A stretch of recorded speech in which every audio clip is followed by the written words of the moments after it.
সুবহানাল্লাহ পড়বেন না? কোরআন বলেছে সেজদায় লুটিয়ে পড়ো। যা যা বললাম আমি ওঠার আগে জিজ্ঞেস করে আবার শুনে যাব, কারণ আমি মনে করি এটা ক্লাস। এটা কি ক্লাসে পড়া দেওয়া নেওয়া আছে না নাই? এতক্ষণ পড়ানোর পরে জিজ্ঞেস করার দরকার আছে না নাই? কোরআন বলছে কি, আর সুন্নাহ কি বলে? নফল ইবাদত। আওয়াজ করে বলতে হবে, সুন্নাহ কি বলে? বুখারীর বর্ণনা, আল্লাহর হাবিব সাল্লাল্লাহু আলাইহি ওয়াসাল্লাম বলেন, মা ইয়াজালু আবদি ইয়াতাকাররাবু ইলাইয়া বিন-নওয়াফিল, বান্দা যত বেশি নফল ইবাদত করতে থাকে, করতে করতে করতে করতে বান্দা আমার কাছের নৈকট্য প্রাপ্ত বান্দা হয়ে যায়। হাত্তা উহিব্বাহু, এরপর আমি আমার বান্দারে এত ভালোবাসি, কুনতু সামআহুল্লাযী ইয়াসমাউ বিহি, বান্দা যখন শুনে সে তার নিজের কান দিয়ে শুনে না, আমি আল্লাহর কানে শুনে।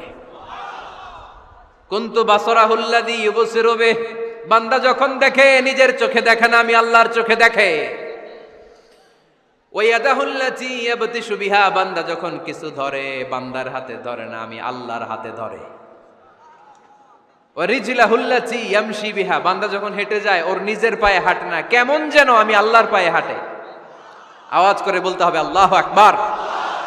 মানে আল্লাহ বুঝাতে চাইলেন আমি তখন তার কান হয়ে যাই, আমি তখন তার চোখ হয়ে যাই, আমি তখন তার হাত হয়ে যাই, আমি তখন তার পা হয়ে যাই। আমার আর তার মাঝে আর কোনো ফারাক থাকে না, সে আমার একেবারে নিকটে চলে আসে। আওয়াজ করে পড়েন সুবহানাল্লাহ। তাহলে বান্দা যখন নফল ইবাদত করে তখন বান্দার হাত আর বান্দার হাত থাকে না, ওইখানে আল্লাহর হাত যুক্ত হয়ে যায়। বান্দার পা থাকে না, সেখানে আল্লাহর পা যুক্ত হয়ে যায়। বান্দা যখন দেখে নিজ চোখে দেখে না, আল্লাহর দৃষ্টিশক্তি সেখানে যুক্ত হয়ে যায়। চিল্লায় বলেন ঠিক কি না? এজন্য নফল ইবাদত করতে রাজি আছেন তো? সুনানে তিরমিজির বর্ণনায় আল্লাহর হাবিব সাল্লাল্লাহু আলাইহি ওয়াসাল্লাম বললেন, হাদিসে কুদসি, কিয়ামতের দিন বান্দার যখন ফরজে ঘাটতি হবে, কিসে ঘাটতি হবে?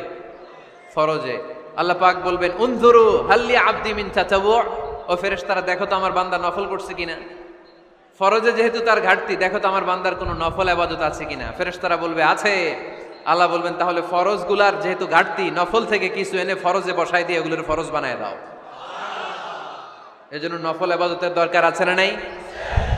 ফরজ তো করাই লাগবে, এটা কম্পালসারি, এটার মাফ নাই, এটা অব্লিগেটরি। নফল করে আল্লাহর কাছে যাওয়া যায়, নফল হচ্ছে ওভারটাইম। নফল ইবাদত কেমন? আওয়াজ করে বলেন। তাহলে কোরআনের আলোকে আমরা জানলাম যে আল্লাহর কাছে যেতে হলে কি করতে হয়? সেজদা দিতে হয়।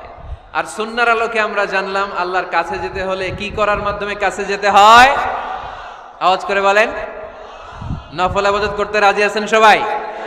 সবচাইতে শ্রেষ্ঠ নফল ইবাদত হচ্ছে কোরআনের তেলাওয়াত, ঠিক কি না? আল্লাহর হাবিব সাল্লাল্লাহু আলাইহি ওয়াসাল্লাম বললেন, নফল ইবাদতের মাধ্যমে আল্লাহর কাছে যেতে চাও, নৈকট্যপ্রাপ্ত বান্দা হতে চাও, আফদলুল ইবাদাতি তিলাওয়াতুল কোরআন।